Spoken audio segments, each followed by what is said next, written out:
Assalamualaikum warahmatullahi wabarakatuh. Kembali berjumpa lagi dengan channel YouTube Bambang Kekarting Harto. Kali ini akan saya sajikan sebuah video ringan mengenai katakanlah investigasi saya ke bagian-bagian masyarakat terkecil di kalangan bawah. Terutama saya akan menyoroti bagaimana kehidupan sosial kemasyarakatan antara satu personil dengan personil lainnya. Ternyata sampai ke tingkat bawah pun banyak orang-orang pribadi yang dijangkiti rasa ketidakpedulian sama masa bodoh antara hubungan yang satu dengan yang lainnya. Sebagaimana biasa dalam kehidupan sehari-hari, banyak kalangan di antara kita yang masih belum punya rumah. Mereka untuk menyelamatkan diri dari panas terik dan hujan itu sambil berusaha untuk memperoleh sejumlah dana, mereka hanya mampu mengontrak atau kos. Katakanlah hidup di kos-kosan dengan menyewa sebuah kamar di rumah-rumah bedeng atau rumah-rumah kos-kosan. Nah, yang akan saya sampaikan adalah kepedulian antara satu penghuni kamar kos dengan penghuni lainnya. Ternyata banyak di antara mereka yang apatis atau sama sekali tidak peduli terhadap lingkungan. Hingga simbiosis mutualisme itu antara satu penghuni dengan penghuni lainnya itu sangat-sangat tidak nampak. Sehingga antara yang satu dengan yang lain ada beberapa di antaranya yang begitu perbedaannya signifikan. Artinya saya masuk ke beberapa rumah kos dan saya jumpai ternyata sinonim atau sama saja antara satu rumah kos dengan rumah kos yang lainnya. Mereka kebanyakan ya hampir 90% lah sifatnya itu statis atau masa bodoh dengan kehidupan lingkungan lainnya, terutama tetangga sebelah. Mereka cenderung memikirkan diri sendiri dan apa saja yang mereka mau, tidak peduli dengan keadaan lingkungan dan menyesuaikan. Satu di antaranya misalnya setelah saya telusuri, saya tanya dari beberapa di antaranya, saya ambil kesimpulan beberapa contoh di antaranya. Ada beberapa rumah kos yang rata-rata itu penghuni yang usia produktif itu justru masa bodohnya terlalu tinggi.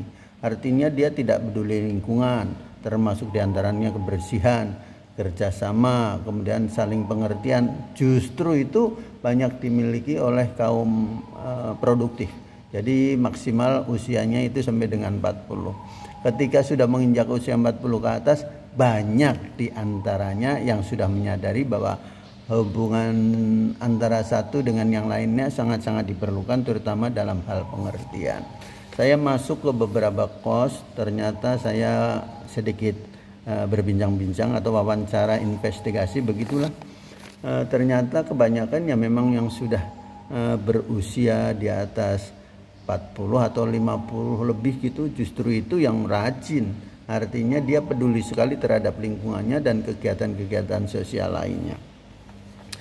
Karena umumnya mungkin saja ya beberapa di antaranya memang tidak cukup mempelajari pendidikan, baik pendidikan formal maupun pendidikan informal.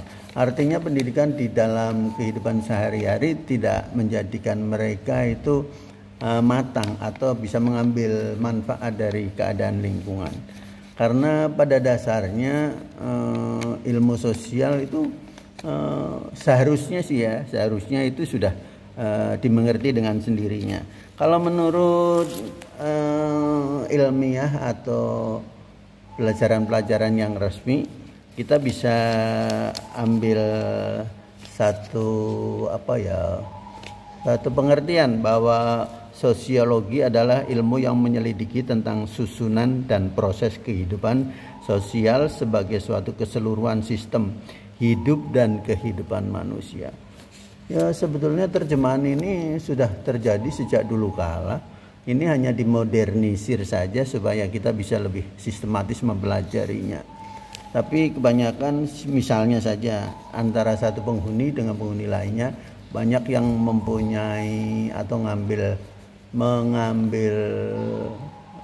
kamar yang kamar mandinya di luar. Artinya antara beberapa kamar, katakanlah 4 kamar, itu mempunyai 1 kamar mandi, sehingga kamar mandi itu gantian pemakaiannya. Nah, ini pertama pembagian waktu, yang kedua merawat kebersihannya. Nah, ini yang sering menimbulkan problem bagi mereka-mereka itu yang biasa kita sebut nila setitik merusak susu sebelanga. Sebetulnya nilainya bukan setitik, tapi 2 titik, 3 titik, 4 titik mungkin. Karena yang peduli itu baru saya jumpai 1-2 dalam satu komunitas rumah kontrakan atau rumah kos-kosan. Misalnya kebersihan ruang khusus yang dilalui oleh mereka. Itu kebanyakan malah yang tua yang melakukan kegiatan-kegiatan harian yang menyangkut masalah kebersihan lingkungan.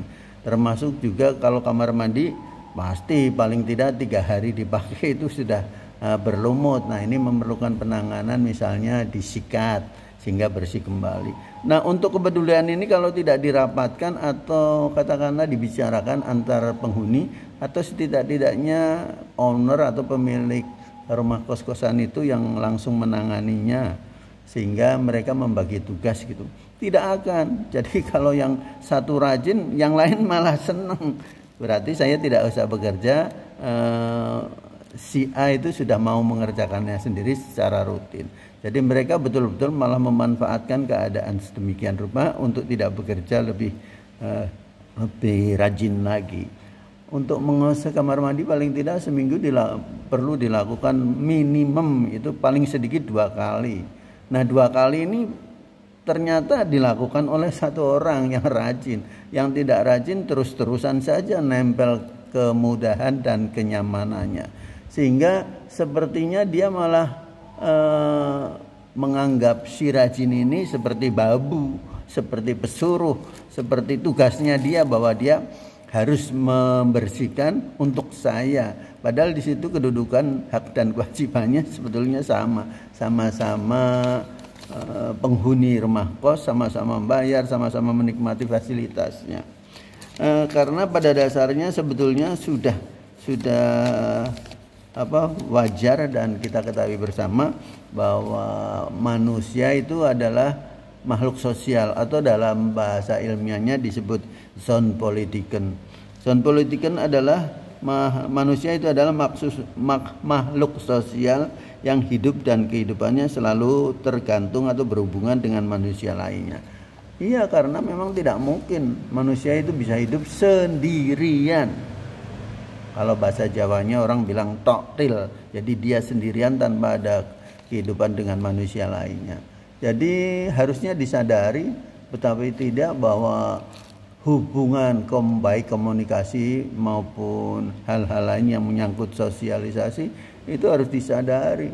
Masa ia hidup di satu kos-kosan dia tidak peduli lingkungan, kebersihan, terutama yaitu yang menyangkut kebersihan kamar mandi.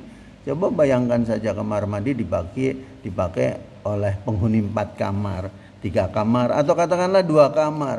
Masa ya dia tidak tahu ketika saya masuk kamar mandi semuanya sudah bersih. Dia tidak bertanya siapakah yang membersihkannya.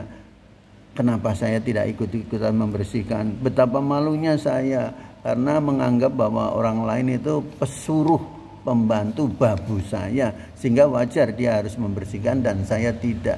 Nah, ini penyakit seperti inilah yang selalu timbul di dalam masyarakat kita, disadari atau tidak disadari ini terjangkit kepada semua orang-orang yang usia produktif. Sementara mereka yang sudah berusia masuk lansia justru malah rajin-rajin.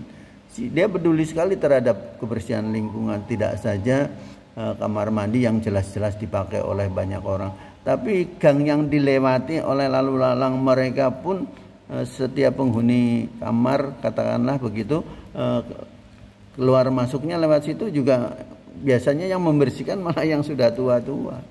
Nah, ini sebetulnya karena kebiasaan saja sih ya, bukan kultur, bukan tradisi, bukan sifat, tapi karena kebiasaan dan kemauan saja menyadari bahwa memang kita butuh orang lain. Tanpa orang lain kita nggak akan bisa. Coba seandainya dia hidup sendirian, betapa kotornya rumah dia karena melihat situasi dan kondisi yang ada di dalam keadaan sehari-hari itu. Jadi solusinya ya tidak ada kecuali kesadaran masing-masing pihak bahwa saya hidup perlu orang lain juga perlu saya. Jadi masing-masing memerlukan, tentu saja kita berikan yang terbaik sesuai keadaan, karena pada saat ini kita statusnya penghuni rumah kos karena belum bisa beli rumah sendiri, sehingga kita harus menyadari bahwa hal ini memang terjadi seperti itu. Untuk selanjutnya saya juga seharusnya memberi pesan kepada diri sendiri masing-masing bahwa dalam kehidupan itu selalu ada dua hal. Khusus dalam hal yang akan kita bicarakan adalah hukum yang tersurat dan hukum yang tersirat. Kalau hukum yang tersurat konvensional, kalau memang dia tidak tahu sebetulnya ya bisa diberitahukan atau tanya kepada orang-orang yang tahu, atau setidak-tidaknya sekarang kan ada smartphone atau HP pintar itu, tanya aja di sana, searching atau googling, tanya apa saja mesti terjawab karena memang di situ pusat informasi yang selama ini kita ketahui. Kemudian yang paling kita ketahui adalah hukum yang tersirat. Kalau yang tersirat itu yang terjadi di masyarakat. Jadi antara satu masyarakat dengan masyarakat lainnya itu mungkin berbeda karena adat istiadat dan sebagainya. Tapi yang jelas kalau hukum sosial di masyarakat itu justru nuansanya lebih kejam daripada hukum konvensional yang tersurat, tertulis.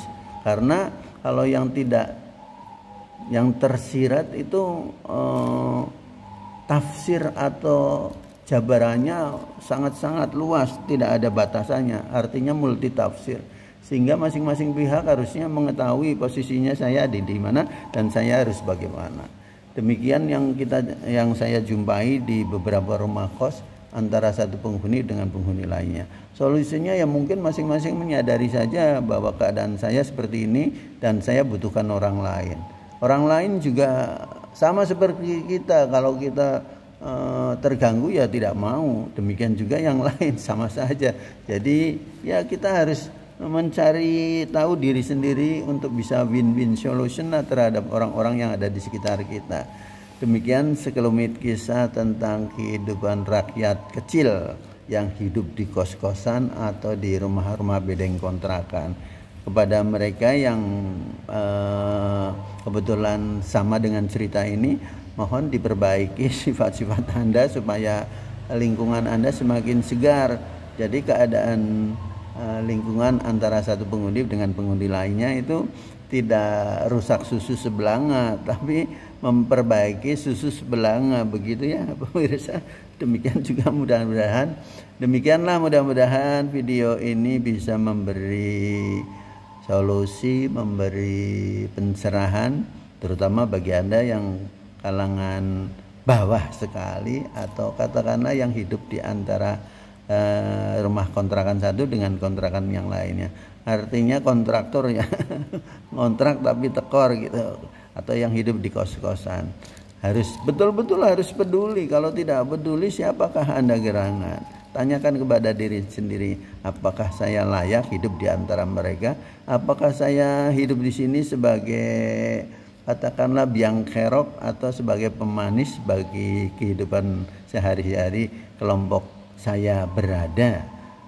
Oke lah pemirsa, mungkin penelitian kecil saya sampai di sini dulu. Nanti akan saya lanjutkan dengan penelitian sosial lainnya.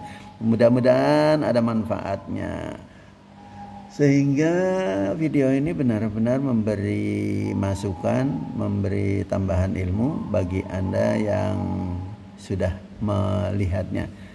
Tapi ingat ya, untuk lebih membuat saya bersemangat, jangan lupa ya setelah ditonton, like dan subscribe-nya harus diklik supaya keberlanjutan video berikutnya benar-benar akan saya sampaikan dengan suasana yang lebih segar lagi. Demikian tadi sekelumit kisah video tentang ilmu atau keadaan sosial di masyarakat secara nyata. Wassalamualaikum warahmatullahi wabarakatuh.